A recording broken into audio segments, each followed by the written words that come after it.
parlé il y a peu de ce souci de serial killer, ce petit être qui est dans votre esprit, bien caché jusqu'au moment où, pétage de plomb, tout ne fonctionne pas, ou alors il y a tout ce qui vous ennuie le plus dans votre façon de travailler. On repart pour un épisode de La Com n'a qu'à bien se tenir. Vous êtes toujours avec Céline, votre social media et community manager. Et aujourd'hui, on va parler de Facebook, l'un de ces satanés GAFAM. Je vous explique ça tout de suite après la musique.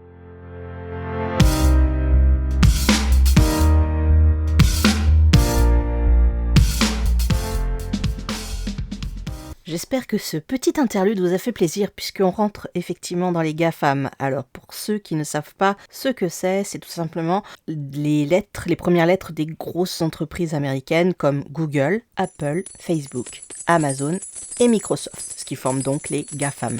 Pourquoi je vous dis que ce sont des satanés GAFAM ? Ils nous servent tous les jours, ils sont très pratiques, on ne va pas se mentir.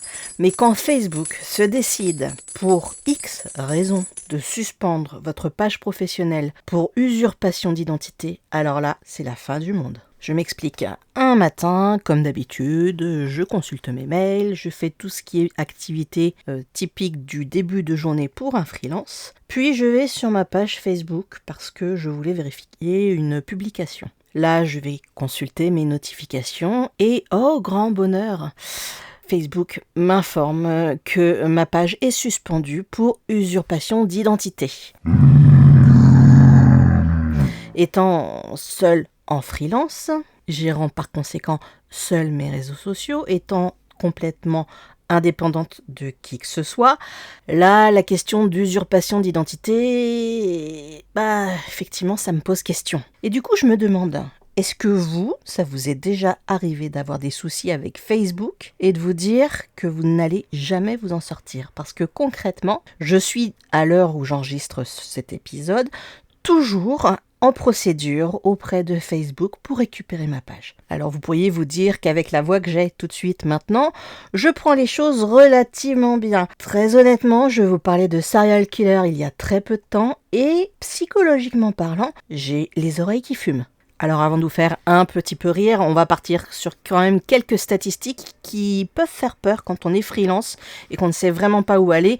Et surtout quand on sait qu'un freelance, sa plus grosse crainte quand il travaille avec les réseaux sociaux, c'est Facebook. Facebook, c'est un peu notre bête noire. Parce que lorsque Facebook a décidé quelque chose, généralement pour obtenir quelque chose de leur part, une réelle réaction, c'est-à-dire pas un mail lambda où on vous envoie une réponse tout juste copiée d'une procédure, vraiment pour avoir des solutions et vous en sortir, c'est limite le parcours du combattant. Donc, on part sur cette statistique tout de suite. Alors, il faut savoir qu'en 2023, Facebook a tout de même suspendu environ 1,5 million de comptes pour des violations de ses politiques, notamment pour usurpation d'identité, tiens donc, et contenu inapproprié. Alors pour les contenus, je peux comprendre, ils ont beaucoup de règles, mais cependant mes contenus sont justement très très sécurisés pour que je ne fasse pas d'erreur. Alors ce chiffre montre une augmentation par rapport aux années précédentes en raison d'une vigilance accrue contre les abus sur la plateforme. Sauf que, de mon côté, je ne fais pas d'abus, je ne fais pas de vente, je ne fais rien de particulier. Donc je vous avoue que ça m'agace un petit peu. Les suspensions peuvent varier en durée. Environ 60% des comptes suspendus sont rétablis après un examen de 30 jours. Oui, vous avez bien entendu, 30 jours. 1 mois, tandis que les autres peuvent rester suspendus indéfiniment si les violations sont jugées graves. Alors pour usurpation d'identité, je ne sais pas comment ça va se passer, mais je pense que ma galère est loin d'être terminée. Sachant qu'en 2024, environ 30% des utilisateurs dont le compte a été suspendu ont fait appel de la décision. Dans ces appels, il y a environ 25% qui ont abouti à un rétablissement du compte, ce qui montre que la transparence et la clarté des processus de Facebook peuvent être améliorées. Et grandement améliorées parce que ça représente un quart des comptes suspendus récupèrent leur compte. Je vais faire comment ? Enfin bref, je ne vous laisserai pas sans information, je vous en donnerai de nouvelles dès lors que ça évoluera. Alors forcément, ça a un impact sur nous, freelance. Et il faut savoir qu'une étude a révélé que 70% des freelances utilisant Facebook pour promouvoir leur travail ont rencontré des problèmes de suspension au moins une fois, ce qui a eu un impact significatif sur leur activité et leur visibilité en ligne. Comment vous dire? Alors moi, ce n'est pas la première fois, j'ai déjà été suspendue très temporairement 2 fois pour violation. Sauf que c'est un bot, qu'on appelle un bot, c'est un robot, qui m'avait bloqué. Dans la seconde, j'ai été les voir en disant que je n'étais pas d'accord avec la décision, et je pense qu'ils n'ont même pas été consulter mon compte, et tout de suite j'ai été rétablie. Jusque là ça va. Mais pour l'usurpation d'identité, je vais devoir passer par 36 millions d'étapes et sans avoir la certitude de récupérer cette fameuse page. Donc autant vous dire que j'ai un peu les nerfs. J'en étais où? Ah bah oui, les épisodes de podcast, on est parti. Donc, je vous disais, quand Facebook suspend ta page professionnelle en usurpation d'identité, alors que c'est ta page à toi, que c'est toi qui l'as créée, que c'est toi qui la gères, c'est une galère. On est donc parti pour ce fameux parcours du combattant. J'espère que ça vous fera rire et que ça vous permettra de relativiser si toutefois ça venait à vous arriver. Début de l'aventure. Imaginez, vous êtes tranquillement en train de gérer votre page professionnelle.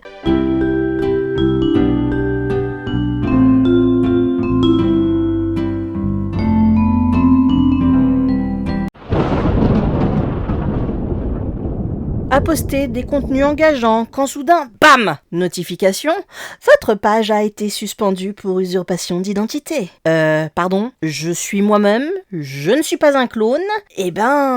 Ça nous engage sur la deuxième partie, la galère administrative. Alors commence la quête de la vérité. Première étape, la collecte de documents. Tu récupères tout ce que tu as autour de toi, que tu avais mis dans des casiers, dans des mails, un peu partout, pour avoir tout ce qui t'est demandé, parce que en termes de quantité, c'est juste hallucinant. Vous savez, ces papiers que vous n'avez jamais vraiment gardés, ou alors qu'ils sont quelque part, mais où? Il faut prouver votre identité, ça veut dire ressortir votre passeport, votre permis de conduire et même cette vieille carte de fidélité de la boulangerie du coin.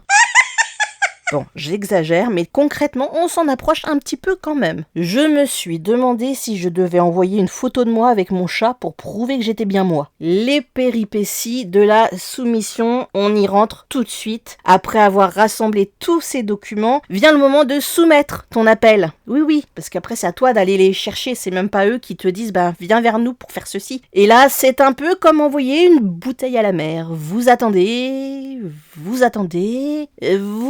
encore. Et pendant ce temps, votre créativité est en berne. Plus de likes, plus de partages, juste le vide intersidéral. Puis viennent les réponses de Facebook. Vous recevez finalement cette fameuse réponse, votre demande a été reçue. Merci, ça fait plaisir. Mais on en est où pour la suite? Puis, après une éternité, un message arrive, nous avons besoin de plus d'informations.